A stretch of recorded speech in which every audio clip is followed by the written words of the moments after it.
अस्सलाम वालेकुम तुसाडे दे पे यूट्यूब चैनल लइया दा गरीब ते मैं थोड़ा दोस्त हाजी मोहम्मद फेसबुक पेज दे पे जैन लइया। अल्लाह पाक खैर करे। आज दी पे वीडियो शुरू करें दे। वीडियो शुरू करने तो पहले मेरी छोटी जी रिक्वेस्ट है, मेरे चैनल को सब्सक्राइब कर गिनो बेल दा बटन दबा दो। अगर फेसबुक ते दे पे तो मेरे पेज को फॉलो करो, चैनल लाइक भी कर दे सो, नाल शेयर भी कर दे सो, थोड़ी मेहरबानी हो सी। ठीक है जी, पकड़ भाई।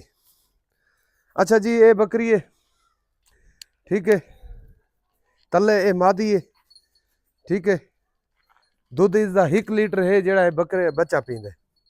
ठीक है, मैं किसी को गिद्धी है, इनकी कीमत लाख रुपए है। ठीक है, जेड़ा भाई घिन सी क्रॉस करवा के दे सा। ठीक है, ये मेरा वादा हो सी, क्रॉस हूँ अभी नहीं। ठीक है जी, क्रॉस करवा के दे सा अच्छे ब्रीडर को पैसे पे कर दे सी, बाकी उनके कोई चारे का हिसाब वगैरह कोई कहना हो सी। ठीक है, ये तले मादी है, ये बकरी। ठीक है, माशाल्लाह 6 लीटर की बकरी है। ठीक है जी, इसकी कीमत है 1 लाख रुपया। कितनी? 1 लाख रुपया सिर्फ।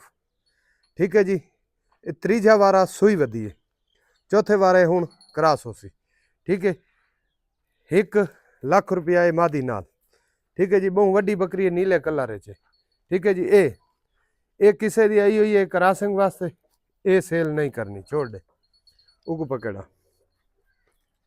भैया। ये बकरी ये गबन है, ये 3.5 माह की गबन है। ठीक है, इहदी जेड़ी कीमत है 2.5 लाख रुपए है। कितनी? 2.5 लाख रुपए। ठीक है, ये तीजा वारा हूँ बच्चा देसी। ये बहु अच्छी बकरी है, जल्ले तैयार होई खड़ी हो सी थोड़ा दिखे सा, माशाल्लाह बहु ही अच्छी बकरी है। 2.5 लाख रुपए अगा टोरस। ये 3.5 माह की गबन है। ठीक है जी, 2.5 लाख रुपए।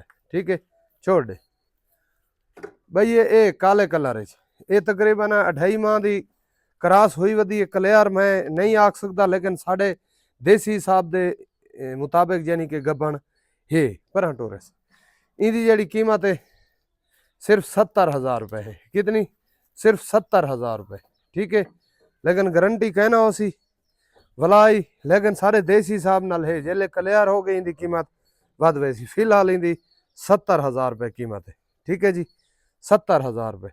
तो अगू दोबारा दस देव, इनकी कीमत 2.5 लाख रुपए। ठीक है, 3.5 माह की गबन है, वारा तीजा। इनकी कीमत 1 लाख रुपए। क्रॉस करवा के दे सा बगैर यानी के हिसाब किताब दे। ठीक है, कोई हिसाब किताब कहना हो सी चारे वगैरह का, तले मादी नाल दे सा लाख रुपए की। ठीक है, क्रॉस करवा के दे सा, ये मेरा वादा है। ठीक है जी, ये दे गिनो। ठीक है, अल्लाह खैर करे। कॉल नंबर बात मेरा लिख गिनो 0311 784 37 34। व्हाट्सअप नंबर है मेरा 0346 658 97 16। अल्लाह हाफिज।